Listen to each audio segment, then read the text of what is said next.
All right. Hi, this is Stacy Hernandez with the Best U College Admissions Consulting, and I am partnering with Noodle Pros. Noodle Pros are a group of academic and college testing tutors, college entrance exam tutors from around the country, really, that work with students on supporting their academic needs.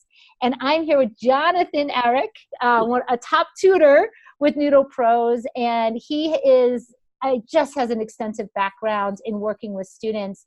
And I want Jonathan to talk a little bit more about his background before we go into our topic. And our topic, just so you know, is, tips and pointers on what students with learning disabilities need to know when they're getting ready to take the ACT and SAT. But I want to start with Jonathan and having him give a little bit of a background about his extensive tutoring background before we dive in. Thank you very much. Well, I started doing test prep, SATs, about 4 months out of college. And I trained with John Katzman, who was the founder of Noodle Pros, and before that, Princeton Review. So I'm as close to the original as exists, as we like to say. And since then, I've tutored SATs, GREs, LSATs, GMATs, SSATs, ICs, the SHSAT here in New York, TOEFL for a while. So just a series of different tests. And interesting enough, about 8 months in, my first, after teaching classes, got moved over to tutoring one-on-one. And my first 6 tutoring students were all dyslexic and had not told the office or myself. Wow. So I became an LD expert by trial by fire, as it were. And my first student, she had scored 450, 450 on the SAT. Her homework was going great for 3 weeks. Looked like she was going to be up around 600. And she takes her second practice test, and it's 450, 450 again. And I didn't panic. I decided, okay, let me, I asked her questions, did you go out partying the night before? Did you eat something bad and your tummy was upset the whole test? And she says, oh, well, I'm dyslexic and I get time and a half. And I said, oh, didn't you think that was mean of me to make you do the test time? And she said, no, that's what you do. I'm like, no, that's not just what we do. Your time and a half, we're going to do a practice test, time and a half. This literally happened 5 more times in a row. And wow. That was getting into it. Since then, I've dealt with ADD, ADHD. I've dealt with kids just starting out with that and having to do trial runs on different medications and figuring out dosages that work for the test. And we can come back to that. I've dealt with kids with deformed hands, somebody with pop bottle glasses getting a test projected on the wall with an audio cassette. So I've dealt with a wide range over 31 years of doing this of different learning disabilities and challenges that students have had. Wow, a lot of background. What tips do you have for students with learning disabilities before they really start taking the ACT or SAT that you can give that you're noticing is really supporting and helping students? As much information as possible that students and their parents can have when they're starting to plan this process. Well, the first thing I would say, which is going to seems more even counterintuitive for the extended time kids, but it's the very basic first piece of information for time students, is don't finish. Okay, that the key to performing well on a standardized test is to not finish. Now, this sounds a little backwards, so let me go into it. Yeah. So if you have a 10-question math test in school, each question's worth 10 points. Right?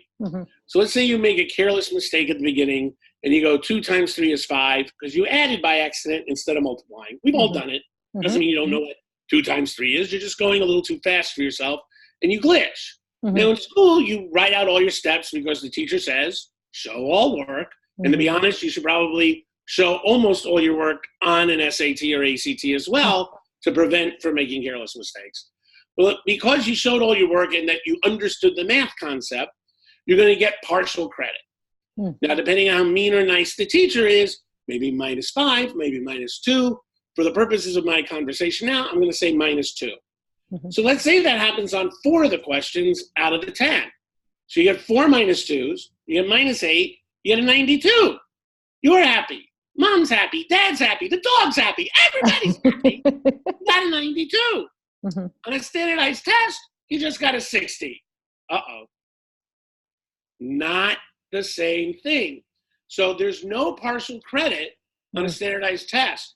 So it's even more important, in essence, to let go of trying to get 100 or 1600 or 36 to get the whatever score is good for you, the 600 per section or the 500 per section or the 700 per section, whichever one it is. Mm-hmm. But you need to play within yourself and play your game. And kids who get extended time, the first thing they think is, well, I have extended time, so I should do everything, even more so than the timed kids. And it's counterintuitive and it's counterproductive to do it that way. So you still need to don't do the hard ones, focus on all the easies and mediums. On a SAT, that would get you around 600 per section. On the ACT, that would get you around a 24. So depending on where you're starting at, that could already be an improvement. If you're looking for a number higher than that, you still want to get that base foundation locked down. If you're blowing 5 easier medium questions, you're cutting off your nose to spite your face just to run into the hard ones that you're going to crack your skull open on anyway. Mm-hmm. So the first piece of advice is actually the same piece of advice, but harder for some extended time students to deal with because they think, oh, I have all this time. But you're getting all that time because your LD requires you to take more time to process than a non-LD student. So that doesn't automatically give you carte blanche to finish, though a lot of them think it does. Mm-hmm. So that's one major thing to keep in mind. Mm-hmm. Mm-hmm. A new thing that actually has just come up on this past test in last weekend in August is for time and a half, the SAT is now providing a lot of breaks. So the first thing I would say for both SAT and ACT, but probably a little more so for SAT because they're in still a bit of a state of flux from when the test changed 4 years ago. Mm-hmm.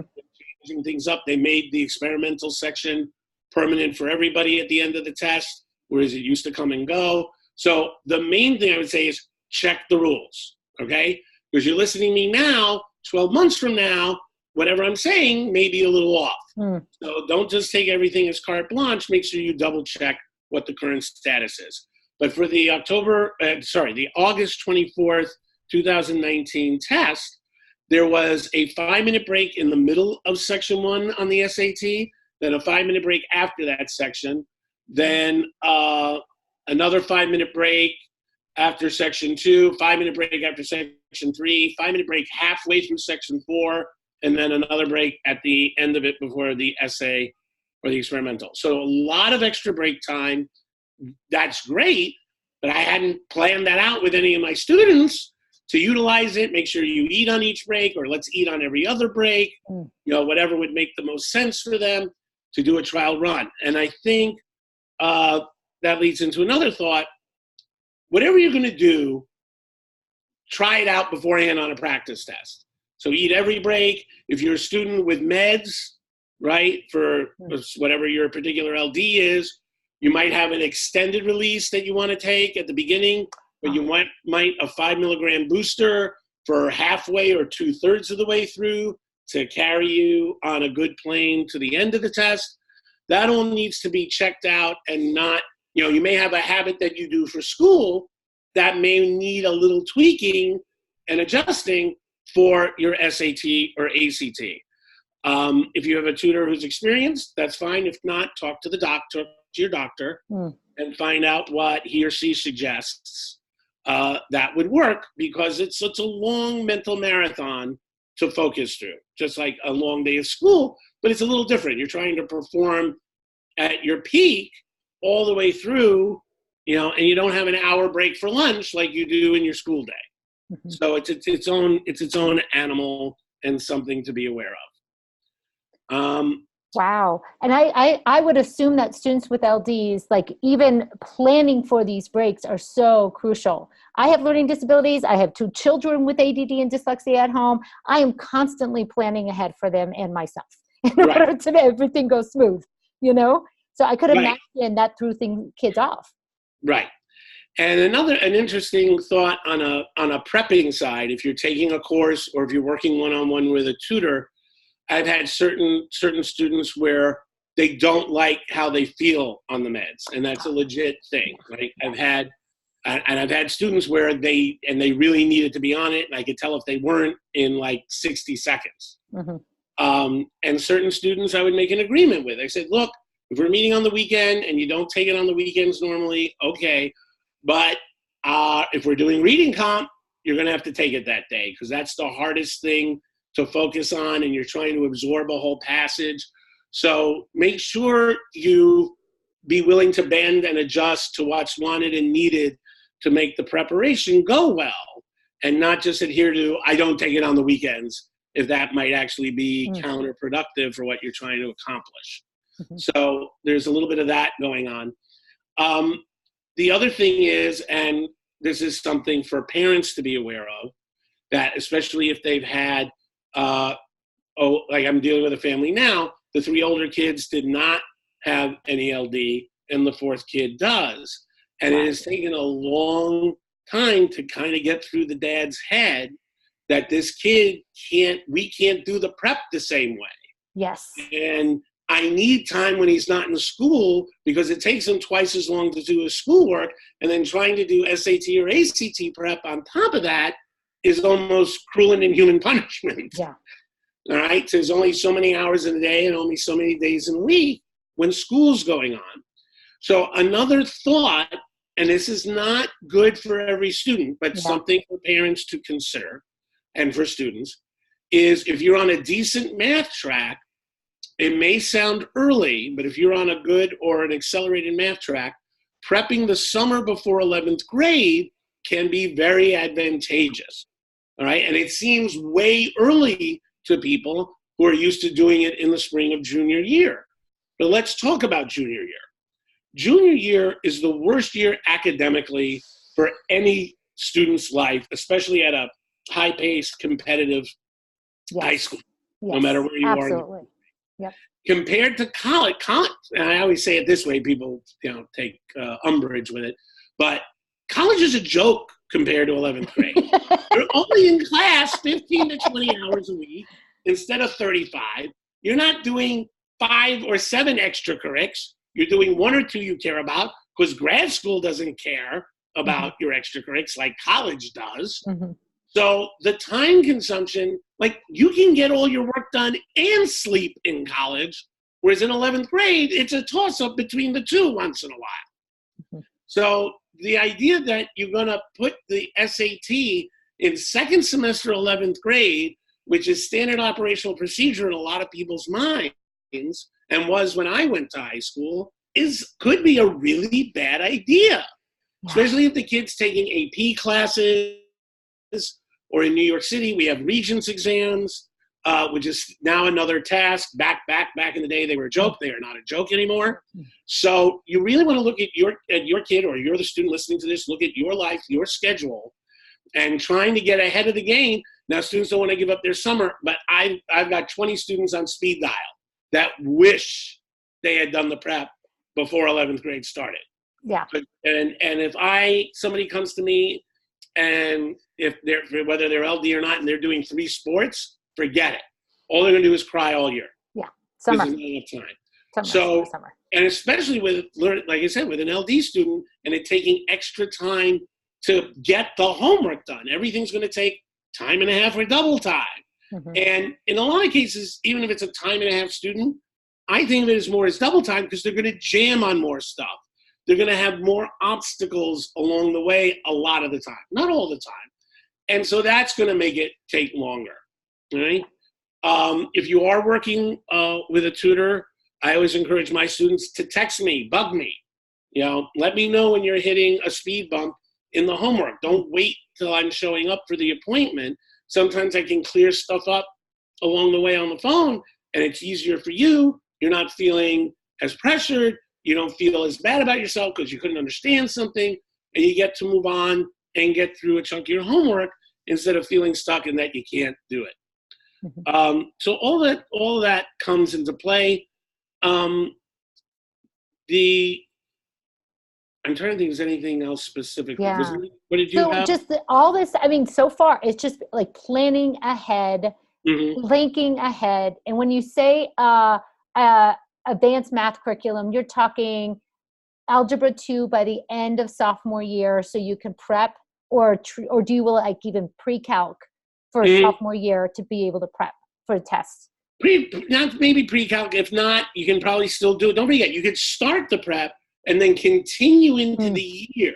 Yes. But you get the bulk of it out of the way in the summer. Utopian, you're ready for October or November. But if it drifts into December or February for an ACT, it's not the end of the world. That's still, during the year, you're doing lighter prep and learning less. You're finishing off.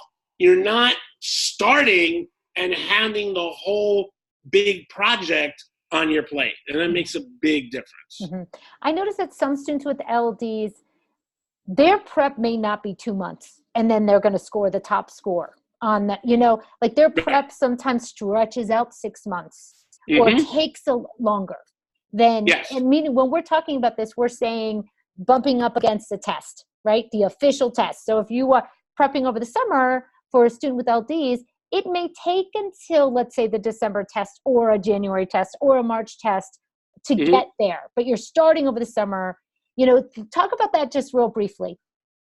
Well, the best thing I try to have people do, first of all, if it's possible, this is utopia. Yes. And it's not going to work for every student. But towards the end or immediately after the school year, 10th grade is up, to take a practice test of each and figure out which one you want to do. Love that. Okay? Love that. Everybody wants to try to like look at the suit on the rack and go, well, I'm this kind of a person, so that suit's going to be better for me. And it's like Mac and PC. You got to try it out. It's like a car. You got to take it out for a test spin. Yep. I had one student in Florida, and this was the old format of the SAT. She said, I like it so much better. It's shorter sections. It's not long. I like it. And I said, well, let's see how you do on the ACT the next week. And the next week, she scored the equivalent of 150 or 200 points higher. Wow. So I said, I don't care what you like. You're doing the ACT. And if it's equal, then things to look at. I just had one student in Berkeley. He was about equal. I said, do the research. Some schools, like if you take the ACT, you don't have to take subject tests. Now, this only applies to A students who are looking at some of, we're down to 10 or 12 schools that require subject tests. Yes. But, or do super scoring. So the SAT is super scored at about 98% of the colleges. Yeah. In the ACT, now they're saying 70%, but I don't believe that. No, I don't believe that. I found it's probably more around 30 to 50. Agreed. Okay, good. Agreed. All right, thank you. Because I read this piece of propaganda, and I'm like, didn't, because it used to be 10%. So I know it's been creeping up. Yes. But I was like, there's no way it's up to 70 yet. No. It's very few schools still offer super score. Yeah. There are a couple, like I knew, like years ago, Brown and Syracuse, just off the top of my head, super scored the ACT. So he did his research and he said, look, the schools I'm looking at, a bunch of them don't super score the ACT. I'm better off with the SAT. I said, great. That's a solid reason to pick one over the other. But try to do it or it can even be done, it's early, but so long as it's done within like a week, like spring break, because the kid has time, maybe not a bad time. You're just looking for the comparison. You're not looking at the final score as a starting score. You just want to know which sandbox do they play better in and get that out of the way. But if you're going to do it right after school before the kid's brain goes on summer mode. Yep. Right? Because probably what will happen is the family vacation is earlier in the summer. Then people come back. August and early September tend to be really busy times, at least in the New York area, with the way the school schedule is. And people want to meet twice a week or 3 times a week before school starts. And then we're going to go down to once a week. So, but you want those two done within a short time of each other to be able to make a good comparison about which one to do. There are a few products that a few test companies have that's like half this and half that. And I find they're all nothing. Yeah. And so half this and half that is, so I wouldn't, now not everybody can do it. And if you need to use one of those other things to get a sense, then use one of those other things. Some kids, sometimes what's handy to do is now there's the PSAT 10, that's being done at a lot of schools. Mm-hmm. So you could almost use that with like an ACT and try to figure it out, but the scale's different on the PSAT. It's a little early, so I try not to do it then. Yep. But just because I think I could imagine some people are grinding gears and coming up with their own ideas as they're listening to us. Yes, yes. So I want to put the kibosh on that idea. It's a little too soon. But that way you get started. You can figure out what's going on. There's not a big vocabulary component anymore on either test. So I used to send kids away for like July if they were going to camp or something, send them with vocab work to do. So you can do a little bit of pre-work. It depends on the tutor and what they feel is appropriate. I wouldn't want to sit here and start saying things like that. Yeah. But you'll probably just get started in earnest when you come back from vacation, do once or twice a week over, the latter part of July and August, and get a big chunk of the learning done prior to the school year kicking in the fall. Mm-hmm. So these are awesome ideas. This is great advice for a student with learning disabilities and making choices on this testing. So Jonathan, what do students do or parents do if they want to meet with you? If they want to work with you as a tutor, what are those next steps? If they have questions for you, and I love the fact that you give this great advice on helping them plan out the right time to prep and the right time to test. That's where it comes down to, is this planning ahead. So can you mention that? Can you talk about how families can get a hold of you? Sure. I can be reached at my email address, jonathan.arak@noodlepros.com. Okay. And I'm happy to answer questions. And through Noodle Pros, you can sign up with me as a tutor. And we have other people. I'm busy. There are other people I can definitely refer people to. We have people at different price points, so that can work within people's budgets, depending on what that is. And, basically I work all year round, work on evenings and weekends. I can do stuff online. Sometimes online, a lot of people are wary of doing online work with a learning disabled student. And there's one tutor who swears by it. He won't even tutor kids who are a block away in person. He thinks that it keeps their attention. Also, with this generation of being so computer-oriented and screen-oriented, that having that one focus of the computer screen, and they don't have a window, and they're not looking at the birds flying by and other things that can be distracting, is a benefit. So that's all available. And that's actually a point to make it clear. Parents, if they're hiring somebody and they're coming to the house, they should have a space where I'll make sure the kid's facing a wall with a painting and not facing the window. Certainly, I had one kid kept looking at the fish tank in his room. So it was like, we had to turn it around. I'm like, okay. Like, if they're ADD or ADHD, all that stuff is very important, because otherwise you're wasting a lot of time and money and the kid's not getting the benefit of the person being there with them. Yep. So even in person has its drawbacks in terms of that. So the idea that working online is a disadvantage or certain LD kids can't do that, I think is a bit of a fallacy. I think it's a case-by-case basis. I think for some kids that's 100% true, but as a blanket thought, I don't think it is. I 100% agree with you. I'm such a huge fan of remote work. I think it really narrows the student and gets them concentrating and focused.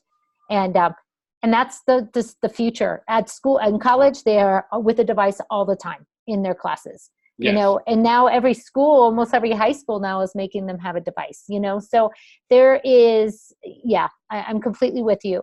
What I'll do when I send this video out, I'll also put Jonathan's information there, so you can contact him directly, and you have all of his email, right? So again, this is Stacy Hernandez with the Best You College Admissions Consulting. And Jonathan, thank you for your time today from Noodle Pros, noodlepros.com. We're here to support your students through this admissions process. And so thank you for your time. Thank you. Thank you.